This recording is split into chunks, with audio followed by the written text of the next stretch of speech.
হাসিখুশিপুর গ্রামের এক অদ্ভুত গল্প নিয়ে আজ আমরা কথা বলবো, মানে যেখানে ভয় আর হাসি দুটোই একসাথে মিলেমিশে একাকার।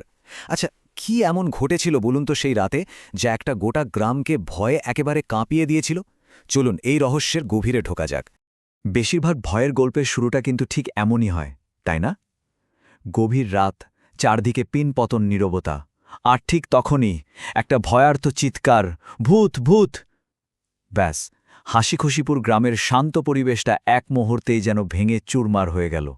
তো এই হাসিখুশিপুর গ্রামটা, বুঝলেন, এমনিতে খুবই শান্তশিষ্ট, কিন্তু ওই যে বললাম, এক রাতের একটা ঘটনায় সবকিছু একদম ওলটপালট করে দিল। চলুন তো দেখি এই ভয়ের ব্যাপারটা ঠিক কিভাবে শুরু হলো।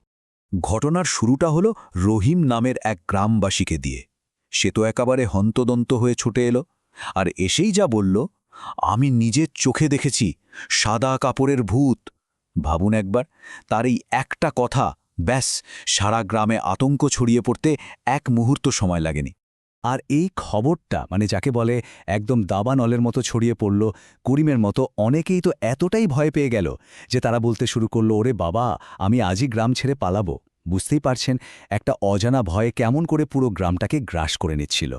কিন্তু সবাই তো আর ভয় পেয়ে চুপচাপ বসে থাকার পাত্র নয়।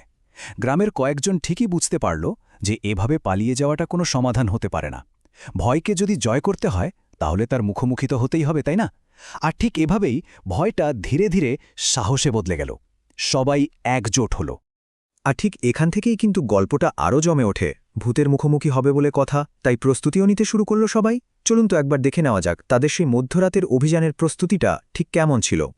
তো ভূত শিকারী দল তাদের সব সরঞ্জাম এক জায়গায় জড়ো করল। আর কি কি ছিল দেখুন। একদিকে যেমন একটা শক্তপোক্ত লাঠি, তেমনি আবার একটা মোবাইল ফোনের ক্যামেরাও।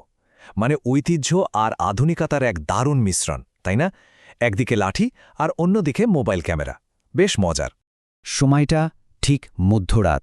জোরে বাতাস বইছে, টিনের চালে সেই বাতাসের শব্দে কেমন একটা কাঁপুনি ধরছে। পরিবেশটা যেন ইচ্ছে করেই আরও ভুতুড়ে হয়ে উঠছে। গ্রামবাসীরা খুব সাবধানে এক পা করে এগোচ্ছে। আর সবার মনে তখন একটাই প্রশ্ন, সামনে কি আছে? আর ঠিক তখনই অন্ধকারের মধ্যে গাছের পাশে সাদামতো কিছু একটা নড়াচড়া করছে। মনে হলো তাদের সবচেয়ে বড় ভয়টাই যেন সত্যি হতে চলেছে। সবার তো ভয়ে নিঃশ্বাস বন্ধ হয়ে যাওয়ার জোগাড়। ব্যাস, আর যায় কোথায়?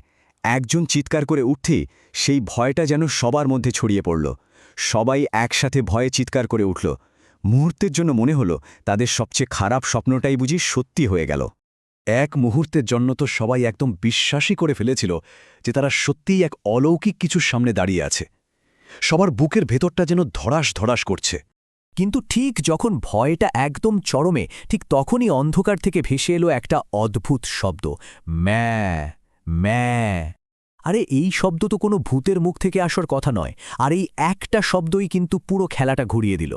তো চলুন এবার আসল রহস্যটা ভেদ করা যাক। দেখা যাক কিভাবে এই নাটকের শেষ দৃশ্যের পর্দাটা উঠল। যেই না হারিকেনের আলোটা ওই সাদা জিনিসটার উপর পড়ল, অমনি বেরিয়ে এলো আসল ভূত। আর সেটা কি না, একটা ছাগল। বেচারা একটা সাদা চাদরে জড়িয়ে গিয়ে গাছে আটকে গিয়েছিল, ভাবা যায়? এই দৃশ্য দেখে তো গ্রামবাসীরা একেবারে নির্বাক। মুহূর্তের মধ্যে সব ভয়, সব উত্তেজনা যেন হাওয়ায় মিলিয়ে গেল। বড়রা যখন অবাক হয়ে একে অপরের মুখের দিকে তাকাচ্ছে, তখন গ্রামের বাচ্চারা আর হাসি চেপে রাখতে পারল না। খিলখিল করে হেসে উঠল তারা। আর সেই হাসিতেই রাতের ওই ভুতুরে পরিবেশটা একদম হালকা হয়ে গেল। কিন্তু দাঁড়ান, গল্পটা এখানেই শেষ নয়। রাতে আরও একটা চমক বাকি ছিল। সবাই যখন এই ছাগল কাণ্ড নিয়ে হাসাহাসি করছে, ঠিক সেই সময়েই পাশের ঝোপের ভেতর থেকে আবার একটা শব্দ। তাহলে কি কাহিনীতে আরও কিছু বাকি আছে?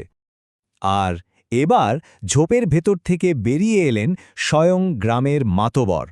তার এক কথাতেই পুরো রহস্যের জট খুলে গেল। তিনি বেশ রেগেই বললেন, "কি রে তোরা, আমার শুকোতে দেওয়া চাদরটা নিয়ে এখানে নাটক হচ্ছে?" তো এই যে এত কাণ্ড হলো, এই পুরো হাস্যকর ভুল বোঝাবুঝি থেকে শেষ পর্যন্ত গ্রামবাসীরা কি শিখল, সেটাই হলো আসল কথা। তাহলে ব্যাপারটা কি দাঁড়ালো? ১. মাতবর তার চাদরটা একটা গাছে শুকাতে দিয়েছিলেন। ২. একটা ছাগল সেদিক দিয়ে যাওয়ার সময় সেই চাদরে জড়িয়ে যায়। আর ৩. ভয়।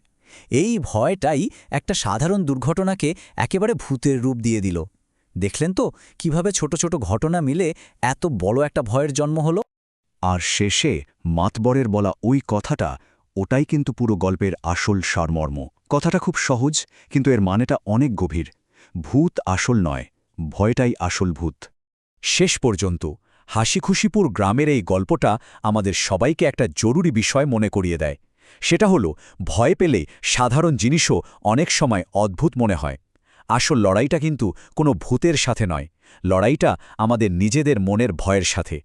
এবার একটু ভাবা যাক, আমাদের নিজেদের জীবনেও কি এমন অনেক ছাগলরূপী ভূত লুকিয়ে নেই, যাকে আমরা আসলে না জেনেই ভয় পেয়ে চলেছি?